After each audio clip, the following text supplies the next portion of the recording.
साथियों, आप में से जो सीनियर हैं, उन्होंने वो दिन भी देखे हैं जब देश के एक प्रधानमंत्री ने कहा था कि दिल्ली से 1 रुपया भेजता हूं तो सिर्फ 15 पैसा गरीब गांव के गरीब तक पहुंचता है। यानी सरकारी खजाने से पैसा निकल रहा था, लेकिन वो किसी और की जेब में जा रहा था। ये ऐसा भ्रष्टाचार था जो सीधे सामान्य जन को प्रभावित करता था। मनरेगा का पैसा सरकारी खजाने से निकलता था, लेकिन मजदूर को मजदूरी नहीं मिलती थी। गैस की सब्सिडी किसी और के खाते में पहुंच जाती थी। अपनी स्कॉलरशिप पाने के लिए भी रिश्वत खिलानी पड़ती थी। 10 साल पहले तक जो सरकार में थे, उनको ये सूट करता था, उनकी राजनीति को ही सूट करता था। लेकिन साथियों, हमने सरकारी खजाने की इस लूट को पूरी तरह से बंद कर दिया। हमने जनधन, आधार और मोबाइल की त्रिशक्ति बनाई। हमने डायरेक्ट बेनिफिट ट्रांसफर डीबीटी के माध्यम से 34 लाख करोड़ 34 लाख करोड़ रुपए सीधे लाभार्थियों के बैंक खाते में पहुंचाए। अगर पहले वाला हाल होता और 1 रुपया और 15 पैसा वाली थियरी होती तो 27-28 लाख करोड़ रुपए गरीबों तक कभी पहुंचते ही नहीं, कहीं और चले जाते। 27-28 लाख करोड़ अलग अलग योजनाओं के करीब 10 करोड़ फर्जी लाभार्थी, वो लोग जिनका कभी जन्म नहीं हुआ था, लेकिन कागजों पर वो जिंदा थे, योजनाओं के हकदार बन गए थे। हमने ऐसे 10 करोड़ फर्जी नाम हटाए हैं। इसका मतलब उसका बेनिफिट लेने वाले लोग क्या मोदी का जय जयकार करेंगे क्या?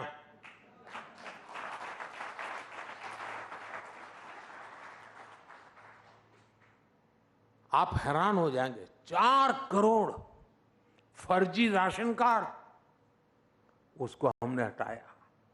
आप कल्पना कीजिए, ये कितना बड़ा घोटाला था, गरीबों का कितना बड़ा हक मारा जा रहा था। आज इस हॉल में बैठे हर व्यक्ति को उस गरीब का चेहरा याद करना चाहिए जिसे राशन की जरूरत थी, जिसे राशन मिलना चाहिए था, लेकिन मिल नहीं रहा था। वो गरीब सरकार को कोसता था, अपनी किस्मत को कोसता था। आज हमारी सरकार में उसी गरीब को 1 नेशन 1 राशन कार्ड मिला है। आज हमारी सरकार उसी गरीब को उसके खाते का पूरा राशन मुफ्त दे रहा है। आज वो गरीब जब मुझे आशीर्वाद देता है तो विपक्ष के मन में गालियां फूटती हैं। मेरे लिए भी गालियां, वो गरीब मुझे आशीर्वाद देता है इसलिए उस गरीब को भी गालियां, लेकिन गालियों से कोई फर्क नहीं पड़ेगा। देश ने तो मन बना ही लिया है। फिर एक बार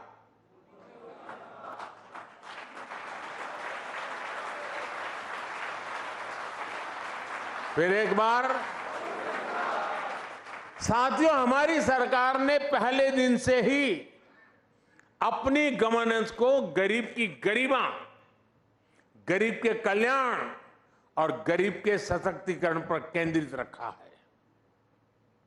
खुले में शौच करना, सड़क पर सोना, गंदा पानी पीना, धुएं में जीवन बिताना, अंधेरे में रहना, ये जीवन कोई शौक से नहीं जीता था। परिवार का सदस्य बीमारी के कारण बिस्तर पर पड़ा हो, मदद के बदले ठोकरें मिलती हो, कोई रास्ता न सूझे, यही स्थिति थी। आप सोचिए, आए दिन अपमान कैसे कितने घूंट गरीबों को पीने पड़ते थे।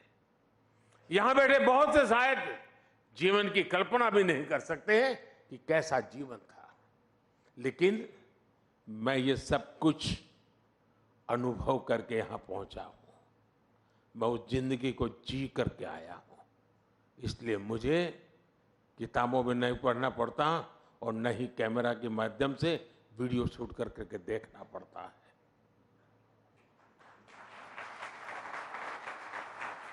और इसलिए हमारी सरकार की जितनी भी फ्लैगशिप योजना है, उनमें आपको गरीब के, सामान्य जन के इस दुख दर्द का भी इलाज मिलेगा। जिसको किसी ने नहीं पूछा, उसको मोदी ने पूजा है। साथियों, आप में से बहुत लोगों को पता नहीं होगा कि एक बैंक खाता खोलने के लिए भी गरीब से गारंटी मांगी जाती थी। लोन की बात तो छोड़ दीजिए, देश के एक बड़ी आबादी जो भूमिहीन थी, उसे भी ऐसे ही छोड़ दिया गया था। 80% से अधिक किसान जिनके पास 2 एकड़ भी जमीन नहीं थी, उन्हें भी अपने नसीब पर छोड़ दिया गया था। करोड़ों नौजवानों के लिए बैंक के दरवाजे बंद थे, क्योंकि उनके पास भी गारंटी नहीं थी। जिनके पास किसी को देने के लिए कोई गारंटी नहीं, उनकी गारंटी मोदी ने ले ली। इसी भावना ने मुद्रा योजना को जन्म दिया। इसके तहत लगभग 30 लाख करोड़ रुपए, 30 लाख करोड़ रुपए हमने बिना गारंटी गरीब युवाओं को दिए हैं। इसी भावना ने सेल्फ हेल्प ग्रुप के अभियान को गति दी, जिससे आज 10 करोड़ बहनें जुड़ी हैं। इसी भावना ने रेहड़ी ठेले, फुटपाथ पर काम करने वालों के लिए पीएम स्वनिधि योजना को जन्म लिया। इसी भावना ने हाथ के कौशल से आजीविका कमाने वालों के लिए पीएम विश्वकर्मा योजना को जन्म दिया। इसी भावना से छोटे किसानों के लिए पीएम किसान सम्मान निधि को जन्म दिया। इसके तहत उन्हें करीब 3 लाख करोड़ रुपए मिले हैं। कल्पना कीजिए, अगर नीयत न होती, मोदी की गारंटी न होती, तो क्या होता। आज जो ये मोदी की गारंटी का इतना सकारात्मक प्रभाव है, वो किसी विज्ञापन की मोहताज नहीं है। मोदी उस गरीब की गारंटी बना है जिनकी कोई गारंटी नहीं लेता था। इसलिए देश का हर गरीब आज मोदी की गारंटी पर विश्वास करता है। और मैं फिर कहूंगा, ये तो कुछ भी नहीं है, अभी तो और भी आगे जाना है।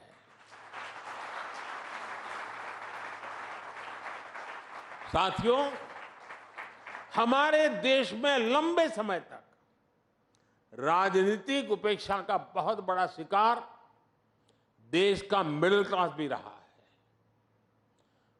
आप में से ज्यादातर मेरी बात से कोरिलेट कर पाएंगे।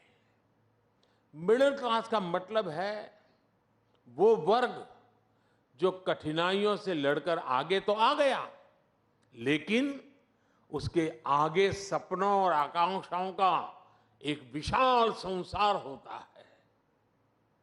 लेकिन मिडिल क्लास के सामने पहले चुनौतियां भी कम नहीं थी। टैक्स का जंजाल, बच्चों की पढ़ाई का दायित्व, उन्हें अपने से बेहतर बनाने का तनाव, हर छोटे बड़े काम के लिए सरकारी दफ्तरों के चक्कर, महंगे लोन का बोझ, एक तरह से पहले जीवन के हर दायरे में समस्याएं ही समस्या थी। ऐसे में मिडिल क्लास का जीवन 3 जरूरतों के इर्द गिर्द सिमट जाता था। एक, अपना घर बनाना, दूसरा, बच्चों की शादी हो जाए, और तीसरा, बच्चों को कहीं नौकरी मिल जाए। उसका जीवन बस इसी आधार पर सिमट जाता था। पिछले 10 वर्षों में हमने मिडिल क्लास को मुसीबतों में बांधने वाली हर बेड़ी को तोड़ दिया है। पहले 2 लाख की इनकम पर टैक्स लग जाता था, अब 7 लाख की इनकम भी टैक्स फ्री है।